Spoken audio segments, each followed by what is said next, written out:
اور یہ آپ صلی اللہ علیہ وسلم کا ارشاد ہے جس کا مفہوم یہ ہے کہ جس سے گواہی مانگی جائے وہ گواہی لازمن دے اگر وہ عینی شاہد ہے تو جس جگہ پہ بھی آپ کی گواہی کی ضرورت پڑے آپ کو گواہی دینی چاہیے، اور یہ سنت عمل بھی ہے اور اس کا حکم بھی ہے۔ وہ بہترین گواہی ہے جو بغیر مانگے دی جائے، سب سے بڑی جو بہترین گواہی ہے وہ جو بغیر مانگے دی جائے اور سچی گواہی ہو۔ اسی کے سلسلے میں بلکہ ایک جگہ اور اللہ کے نبی کی حدیث کا مفہوم ہے کہ بالفرض کسی شخص نے چوری کی اور اس کے ہاتھ کٹ گئے، چوری کی اس میں جرم میں اس کے ہاتھ کٹ گئے، تو اس کے بعد اس کا گناہ ختم ہو گیا، اب وہ جہاں چاہے وہ گواہی دے سکتا ہے، اس کی گواہی قبول ہوگی۔ اور اسی طرح اگر کوئی دوسرے جرم کیے ہیں جن کی سزا مل جائے، اس کی گواہی بعد میں مانی جاتی ہے، قبول کی جاتی ہے، اس کی گواہی کو مان لیا جاتا ہے ہر جگہ پہ۔ لیکن جو کسی کے اوپر الزام لگائے اور ثابت نہ کر سکے، اس کی گواہی قیامت تک نہیں مانی جائے گی۔ وہ جتنی دیر مرضی زندہ رہے، نہ اس کی دینی لحاظ سے کوئی اہمیت ہے اس کی گواہی کی، اور نہ ہی اس کی قانونی لحاظ سے کوئی اس کی اہمیت ہے، کہ انہوں نے اس طرح کے الزام لگائے، جس کے اوپر بھی لگائے۔ میں یہ نہیں کہوں گا، میں کسی پارٹی کی حمایت نہیں کر رہا، نہ میں کسی کے خلاف بول رہا ہوں، کہ انہوں نے جو الزامات لگائے، جس کے اوپر بھی لگائے، نواز شریف نے عمران خان پر لگائے یا عمران خان نے نواز شریف پر لگائے، یا زرداری نے ان دونوں پہ لگائے یا ان دونوں نے زرداری پہ لگائے۔ اس وقت جو پاکستان کی بڑی سیاستدان جماعتوں میں سے یہ 3 ہی سربراہ ہیں جو بڑی جماعتوں کے ہیں۔ میں انہی کی بات اسی لیے بار بار مثال کے طور پر بھی انہیں پیش کر رہا ہوں، کیونکہ اس وقت یہ مقبول ترین شخصیت ہے، اس لیے میں ان کی مثال دے رہا ہوں تاکہ ہر بندے کو سمجھ آ سکے کہ میں کس لحاظ سے مثال دے رہا ہوں، کہ انہوں نے ایک دوسرے پر الزام لگائے اور ثابت نہ کر سکے،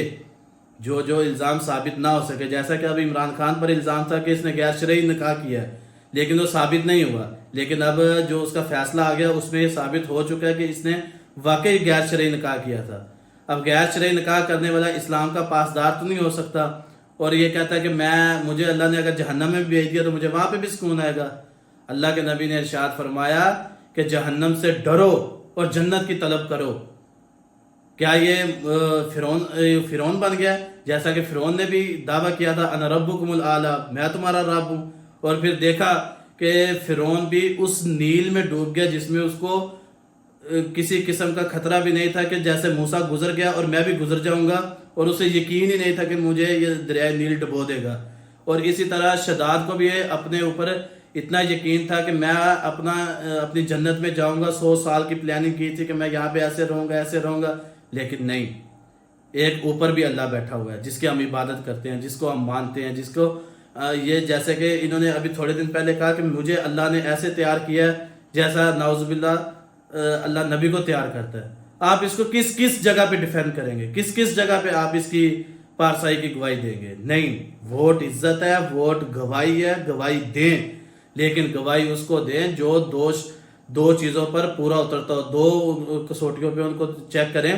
کہ کیا وہ اس چیز کا اہل ہے کہ اسے ووٹ دیا جائے۔ جو بھی شخص آتا ہے بالفرض، کوئی بھی میرے پاس آتا ہے کہ مجھے ووٹ دیں، میں اس کو چیک کروں کیا یہ اس قابل ہے کہ اس کو ووٹ دیا جائے، اس چیز کی اہلیت رکھتا ہے کہ میں اس کو ووٹ دوں۔ اور دوسری چیز کہ کیا یہ جو منشور پیش کر رہا ہے کہ میں ملک کی خدمت کروں گا، میں علاقے کی خدمت کروں گا، کیا یہ واقعی کرے گا یا کر سکتا ہے؟ اس کی بیک گراؤنڈ کیا ہے، اس کی ریئلٹی کیا ہے جو یہ بیان کر رہا ہے، اس میں کوئی حقیقت بھی ہے کہ نہیں؟ کیونکہ یہ نہ ہو کہ وہ الیکشن پہ جو خرچہ کر رہا ہے وہ بعد میں ہمارے اوپر سے وہ ڈبل ٹرپل کر کے نکالے۔ نہیں، اس کو 2 چیزوں پہ چیک کرے، اور بالفرض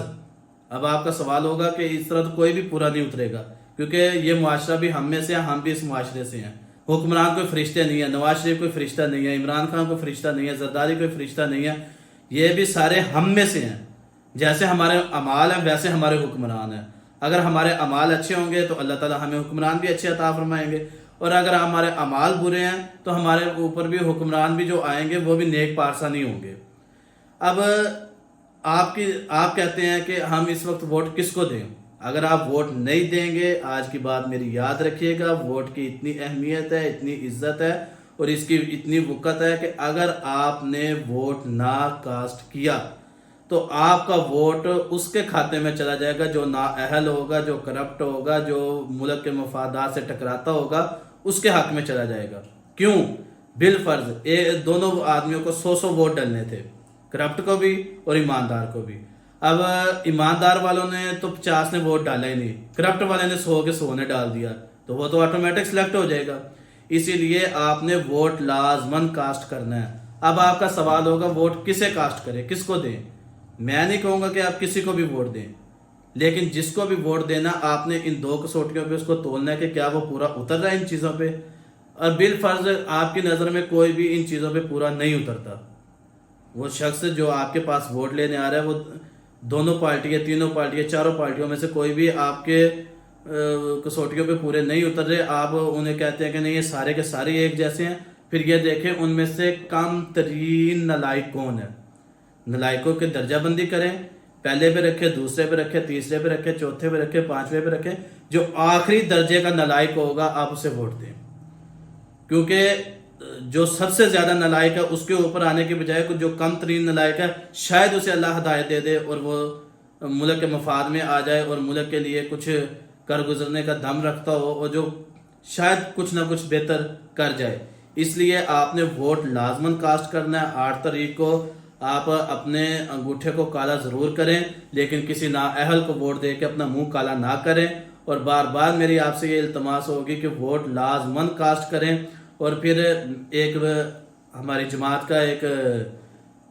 سربراہ ہے جس کا 2018 میں یہ مقولہ تھا، بار بار یہی مقولہ تھا کہ آپ آزاد امیدوار کو ووٹ دے کے اپنا ووٹ ضائع مت کریں، کیونکہ اگر آپ آزاد امیدوار کو ووٹ دیں گے وہ آپ کا ووٹ بیچ دے گا۔ تو آپ نے اس چیز کو مد نظر لازمی رکھنا ہے، اور آپ نے اس چیز کو ذہن میں بھی رکھنا ہے کہ ہم نے آزاد امیدوار کو ووٹ دیا تو وہ ہمارے ووٹ کو بیچ دے گا۔ وہ کسی طرف بھی جا سکتا ہے، وہ دائیں بھی جا سکتا ہے، وہ بائیں بھی جا سکتا ہے، لیکن جو اس وقت ہو رہا ہے، جو میں نے سٹارٹ میں بات شروع کی تھی کہ اس وقت یہ مکافات عمل ہو رہا ہے کہ جو چیز بندہ آسمان کی طرف منہ اٹھا کے جب تھوکے گا تو تھوک ہمیشہ اپنے منہ کے اوپر ہی آئے گا۔ جیسا کہ اس کے بارے میں حفیظ اللہ خان نیازی نے بھی کہا تھا، جو اس کو کرکٹ میں لے کے آیا تھا، کہ عمران خان وہ شخص ہے کہ جو بھی اس کے لیے اپنی صلاحیتیں قربان کرے گا، جو بھی اس کے مفاد سے ٹکرائے گا، یہ سب سے پہلے اسے ہی قربانی کا بکرا بنائے گا۔ جیسا کہ بڑی ترین مثال جو پاکستان میں ہے وہ علیم خان کی ہے اور جہانگیر ترین کی ہے، کہ جیسے اس کا مفاد پورا ہو گیا تو اس نے دونوں کے پیٹھ میں چھرا گھونپ دیا۔ تو لہٰذا ان شخصیات سے بچیں جو دوغلے پن کی پالیسی میں رہتے ہیں، جو احسان فراموش ہے، جو بے غیرت ہے، بے حیا ہے، جن کو نہ تو اسلام کی تمیز ہے کہ عدت کتنی ہوتی ہے اور کب تک ہوتی ہے، اور عدت میں نکاح ہو سکتا ہے یا نہیں ہو سکتا ہے، ایسے بے غیرتوں سے بھی دور رہیں، اور جو لوگ ان چیزوں کی سپورٹ کرتے ہیں ان سے بھی دور رہیں، اور جو صرف اس نے ایک اعلان اچھا کیا ہے کہ آپ آزاد امیدوار کو ووٹ دے کر اپنے ووٹ کی اہمیت کو کم نہ کریں۔ تو امید کرتا ہوں کہ اگر کسی کے دل کے اوپر کوئی بھی بات گراں گزری ہو تو میں معذرت خواہ ہوں۔ آپ